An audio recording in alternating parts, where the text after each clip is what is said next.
Hi, it's time for another Take 2 with Therese at Altenew, and I've got a stamp focus today using the Spheres and Spirals stamp set. It's a great graphic design and perfect for backgrounds.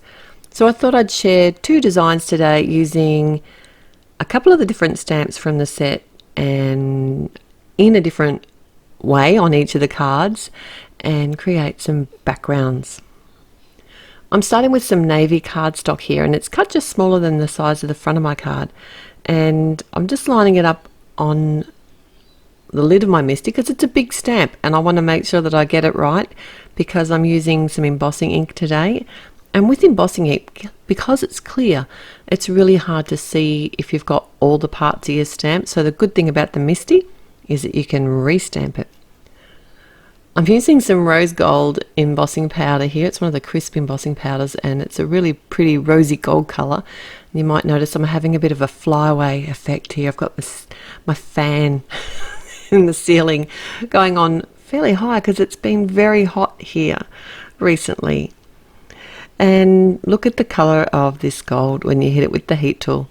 It's so pretty.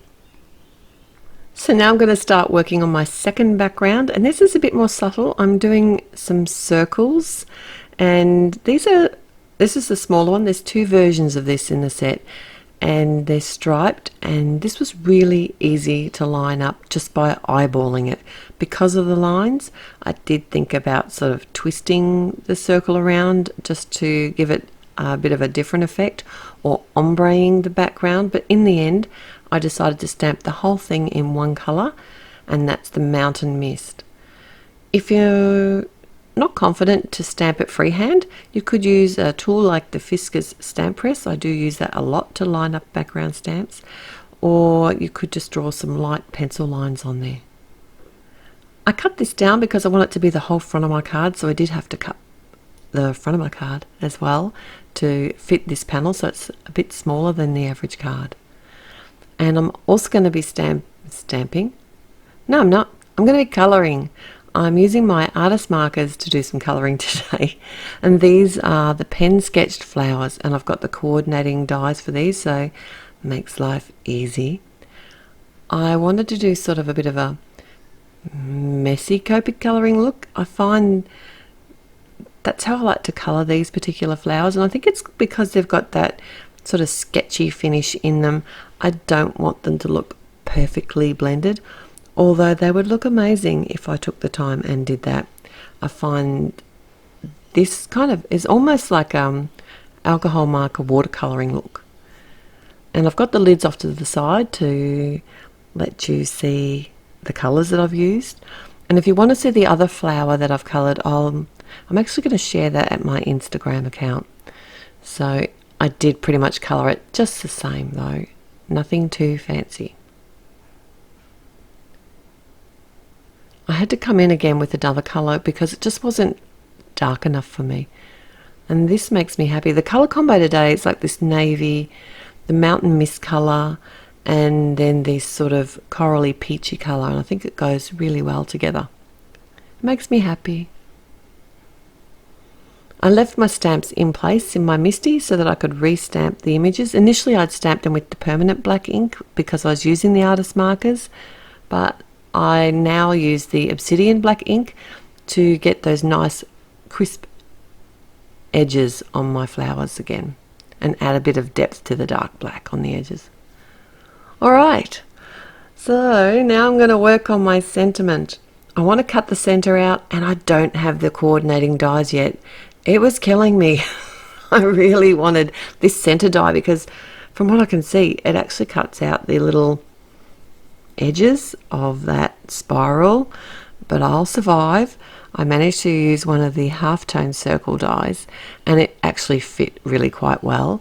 It just had that smooth edge to it. And I've created a template using just a piece of copy paper. Probably would have been easier had I used a piece of thin cardstock because it was hard for me to tell where the paper was, but it did work, and I could line it up pretty easily this way. Just run it through my die cutting machine to create a window because I wanted my sentiment to be seen through the window.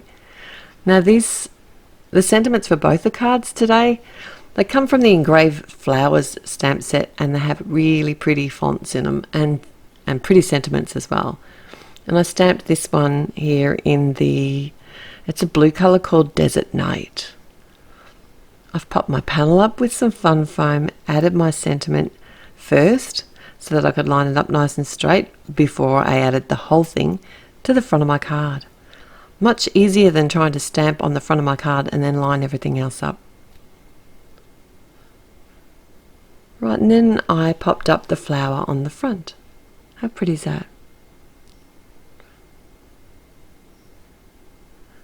Okay, my next card, it's going to be in the same colour families. I did want to keep them similar today because it's easier than thinking of another colour palette maybe.